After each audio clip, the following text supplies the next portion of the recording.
Jim Chung, bonjour. Bonjour. J'aimerais qu'on parle des Young Avengers, une série que vous avez lancée en 2005. Et du coup, est-ce que vous pouvez nous représenter un peu les personnages de cette série? Comment voulez-vous que je vous les présente? Je suis le co-créateur des Young Avengers. Je ne sais pas vraiment quoi dire. C'est une série qui a l'air encore populaire aujourd'hui. Et je suis arrivé dessus par une initiative éditoriale qui s'appelle les Young Guns. Voilà. L'équipe semble toujours très appréciée aujourd'hui et ses membres font toujours partie de l'univers Marvel. C'était une nouvelle génération de Avengers dans laquelle il y avait un Captain America noir, il y avait une fille Hawkeye et un couple gay.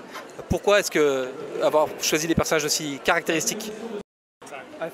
Je pense que c'était pour créer de la diversité, mais c'était une décision de l'auteur Alan Heinberg. Il voulait créer un panel assez large de personnages que le public pourrait apprécier. Aujourd'hui, donc, il y a une nouvelle génération de jeunes Vengeurs, avec un Spider-Man Black, avec un Hulk asiatique, avec d'autres personnages issus de la diversité.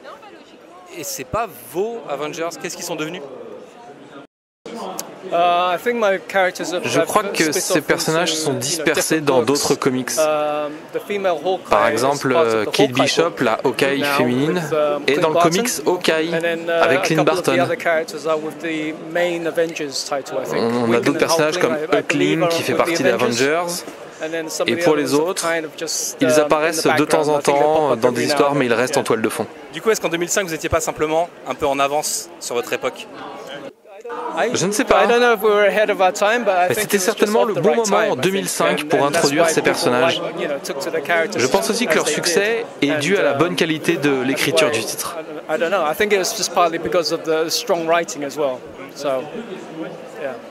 Est-ce qu'il y a des plans pour ces personnages? Est-ce qu'on va les revoir un jour? Ces personnages sont toujours là, ils agissent dans l'ombre. Pour ce qui est du retour de Alan Heinberg à l'écriture, en revanche, je pense que ce sera plus compliqué. Mais j'aimerais beaucoup travailler à nouveau avec lui. Let's talk about today. Vous travaillez sur la saga du clone de Spider-Man qui a été quelque chose d'assez mal vécu par les fans dans les années 90. Est-ce que vous appréhendiez, du coup, c'est notre page, est-ce que vous appréhendiez de revenir sur la saga du clone? Non, en fait c'est un nouveau point de vue avec une histoire totalement différente, donc je ne me suis pas inquiété de ce qu'il y avait eu auparavant. L'idée c'était de créer un angle neuf sur la saga du clone, quelque chose d'inédit et de rafraîchissement, et heureusement on a pu y arriver. Est-ce qu'en tant que dessinateur on aborde du coup un titre d'équipe, un titre de personnage solo ou un event de façon différente? Non, j'essaye toujours d'aborder les commandes et les séries de la meilleure des façons en essayant de mettre en valeur le travail du scénariste. J'essaye donc de raconter son histoire de façon claire et concise en y mettant assez d'énergie pour que ça plaise au public. Et qu'est-ce que vous préférez? What do you prefer? Préférer, qu'est-ce que vous voulez dire? Je n'ai pas vraiment travaillé sur des projets solo pour le moment parce que je suis très occupé chez Marvel. Mais j'adore les séries d'équipe comme vous pouvez le constater parce que je me retrouve souvent dessus. C'est à la fois un challenge, mais c'est aussi passionnant parce qu'il y a suffisamment de variété pour que ce soit assez divertissant. À mon avis, vous êtes un artiste trop rare. Est-ce qu'on va vous revoir sur une série ongoing bientôt? Une série régulière? C'est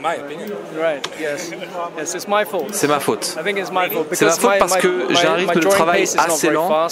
C'est donc assez difficile pour moi d'être sur une série régulière parce qu'il faudrait qu'il y ait une planification suffisamment en avance pour que j'ai le temps de me préparer.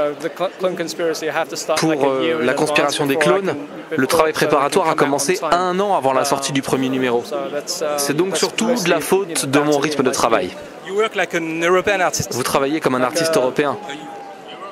Ouais, peut-être, je ne sais pas. Je connais pas assez d'artistes européens, mais je devrais peut-être commencer à faire des BD en Europe. Sur quoi vous travaillez actuellement?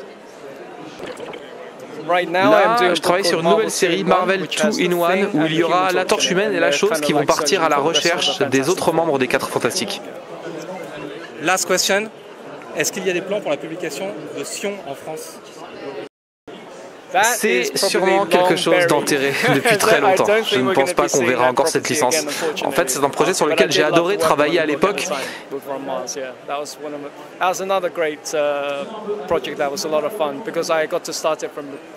C'était très fun parce que j'ai été présent dès le départ, dès le lancement du titre.